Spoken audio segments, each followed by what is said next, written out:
Que Dios te bendiga, bienvenido a un día más en nuestro estudio devocional en la Palabra de Dios. El día de hoy estudiaremos el tema Anhelando el Evangelio Eterno, continuando en 1 de Pedro capítulo 1 verso 22 al capítulo 2 verso 10.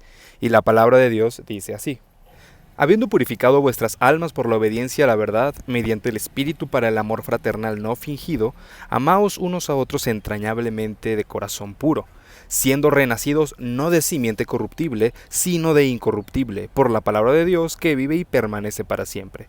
Porque toda carne es como hierba, y toda la gloria del hombre como flor de la hierba. La hierba se seca y la flor se cae, mas la palabra del Señor permanece para siempre. Y esta es la palabra que por el Evangelio os ha sido anunciada, desechando, pues, toda malicia, todo engaño, hipocresía, envidias y todas las detracciones. Desead como niños recién nacidos la leche espiritual no adulterada, para que por ella crezcáis para salvación, si es que habéis gustado la benignidad del Señor, acercándoos a Él, piedra viva, desechada ciertamente por los hombres, mas para Dios escogida y preciosa. Vosotros también, como piedras vivas, sed edificados como casa espiritual y sacerdocio santo para ofrecer sacrificios espirituales aceptables a Dios por medio de Jesucristo. Por lo cual también se contiene la Escritura: He aquí, pongo en Sión la principal piedra del ángulo, escogida, preciosa, y el que creyere en él no será avergonzado. Para vosotros, pues, los que creéis, él es precioso. Pero para los que no creen, la piedra que los edificadores desecharon ha venido a ser la cabeza del ángulo, y piedra de tropiezo y roca que hace caer porque tropiezan en la palabra, siendo desobedientes, a lo cual fueron también destinados. Mas vosotros sois linaje escogido, real sacerdocio, nación santa, pueblo adquirido por Dios, para que anunciéis las virtudes de aquel que os llamó de las tinieblas a su luz admirable. Vosotros que en otro tiempo no erais pueblo, pero que ahora sois pueblo de Dios, que en otro tiempo no habíais alcanzado misericordia, pero ahora habéis alcanzado misericordia. Anhelando el Evangelio eterno. Amados hermanos, en algún momento nos hemos puesto a pensar, bueno, ahora soy cristiano, ahora vivo la palabra de Dios o me esfuerzo en vivirla. Peco, fallo, lo sé, pero no peco igual que en mi vieja vida, ¿verdad? Estamos de acuerdo en eso.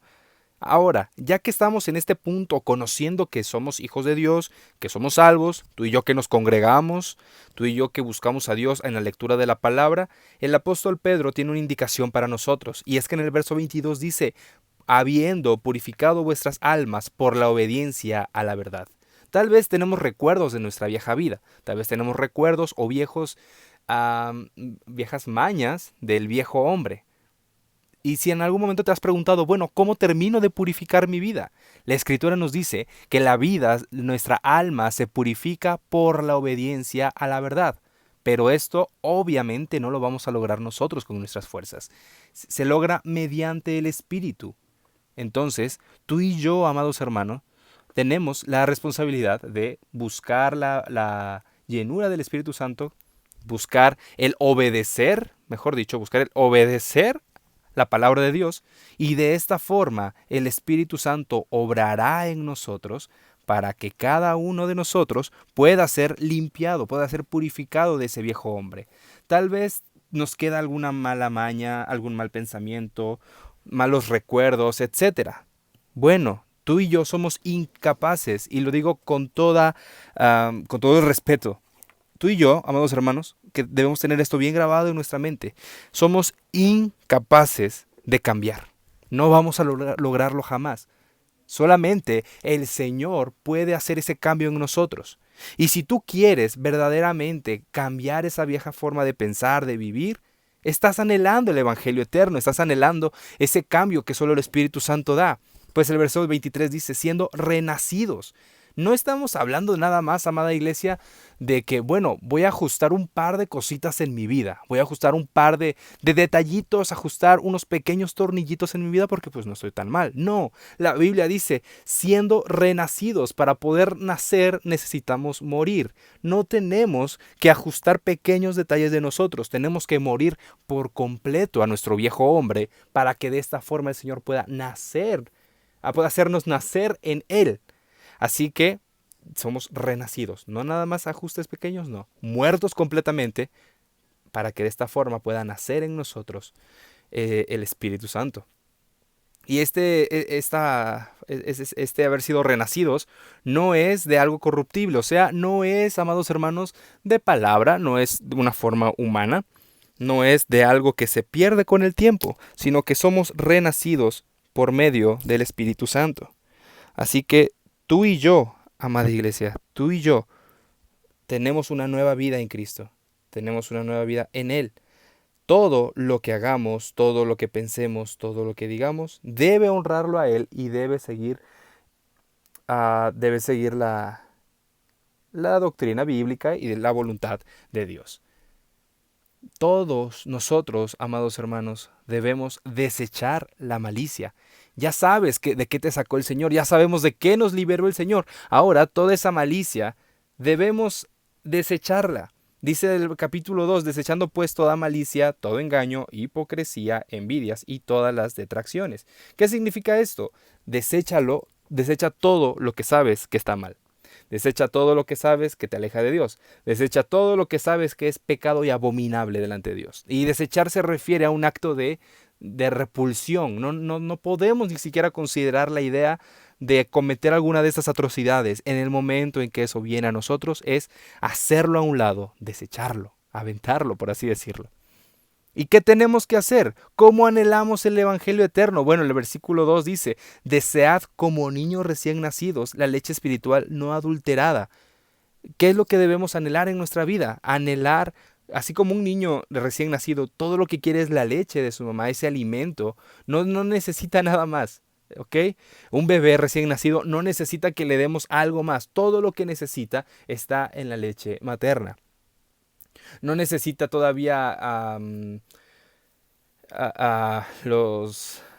no necesita carbohidratos, no necesita todas las fuentes vitamínicas que vienen de las verduras, de algunas hierbas. No, lo único que necesita es la leche de su mamá. Así tú y yo. No debemos pensar que la Biblia tiene cosas buenas para mí, pero también puedo tomar de algunas otras personas, algunas otras doctrinas. Puedo meter tal vez psicología, puedo meter un poco de manipulación, emocionalismo. No. Amada iglesia, no necesitamos ninguna fuente externa a la Biblia para ser llenos espiritualmente. Específicamente en esto, no necesitamos nada externo para ser llenos espiritualmente. Todo lo que debemos anhelar está en la palabra de Dios. El fruto del Espíritu debemos anhelarlo y está en la palabra de Dios. El cambio en nuestra vida viene en la palabra de Dios y es lo que debemos anhelar. Debemos acercarnos a quién, dice el versículo 4, a Él, piedra viva. ¿A quién? Al Señor Jesucristo. Desechada por los hombres, mas para Dios escogida y preciosa. Ahora, muchas personas, aún dentro de la congregación, no conocen al Señor Jesucristo y por ende menosprecian las enseñanzas y doctrinas que están en la Biblia, pensando que es mejor las emociones, el emocionalismo, un poco de psicología, etc. Todo lo que podamos imaginarnos que está fuera de la palabra de Dios, las personas creen que es necesario. Sin embargo, todo lo que debemos anhelar y todo lo que necesitamos es al Señor Jesucristo. ¿Y por qué las personas llegan a menospreciar al Señor Jesucristo revelado en las Escrituras? Bueno, la Biblia tiene la respuesta para nosotros. Para nosotros, dice el versículo 7, los que creemos, Él es precioso, pero para los que no creen, la piedra que los edificadores desecharon ha venido a ser cabeza del ángulo y piedra de tropiezo, o sea, que no le conocen. Si tú y yo creemos que necesitamos algo más que el Señor Jesucristo en nuestras vidas, entonces no lo conocemos. Esa es la conclusión. Amados hermanos, si crees que para la congregación necesitamos meter algo más que el Evangelio, entonces no estamos conociendo a Dios, no estamos conociendo al Señor Jesucristo. Solamente lo necesitamos a Él, no necesitamos nada más. Ahora, este conocimiento de la suficiencia del Señor Jesucristo en nuestras vidas, ¿a qué nos lleva? Bueno, nos lleva a saber que nosotros somos linaje escogido, real sacerdocio y nación santa, que somos un pueblo adquirido por Dios. Y muchas veces esto es utilizado para manipular a las personas y querer, entre comillas, empoderarlas y decirles, si tú eres el hijo de Dios, el hijo del dueño del oro y la plata, tú mereces ese oro y la plata. La Biblia no dice eso. Otras personas incluso pueden llegar a decir, o incluso doctrinas pueden llegar a decir, que este linaje escogido, real sacerdocio, te hace dueño del mundo. Y no, la Biblia nos dice que lo somos, sí, en un contexto espiritual, en un contexto de la salvación, en un contexto del evangelio eterno. Y tiene un propósito. ¿Cuál es el propósito de que nosotros seamos real sacerdocio, linaje escogido, nación santa y pueblo adquirido por Dios? El versículo 9 nos lo dice. El propósito es que anunciemos las virtudes de aquel que nos llamó de las tinieblas a la luz admirable. En otras palabras, el propósito de que el Señor nos llamó y cambiara nuestras vidas dándonos una nueva identidad es que tú y yo llevemos el mensaje del evangelio eterno a todas las personas, sin excepción. Tú y yo tal vez podemos decir, es que yo no soy evangelista. No importa, tenemos la responsabilidad de compartir el mensaje de salvación. Vamos a poner un reto. El día de hoy, o en estos días, predícale el evangelio al menos a una persona diferente cada día. De tu trabajo, de tu familia, a alguien. Platícale de Cristo. A alguien que no conozca de la palabra, ¿ok? Alguien que no se congregue. No se vale también predicarle a alguien que va a la iglesia. Ese ya sería un punto aparte. Pero en este momento te invitamos a que puedas hablarle del evangelio a una persona que sabes que no busca de Dios, que no lo conoce. Por ende, te invitamos a que esta palabra, este anhelo que está ya en nosotros, pueda nacer en otras personas. Gracias por habernos acompañado en este día. Gracias por haber estado con nosotros. Te esperamos el día de mañana para seguir estudiando la palabra de nuestro Dios. Que Dios te bendiga y que bendiga su palabra en nuestros corazones.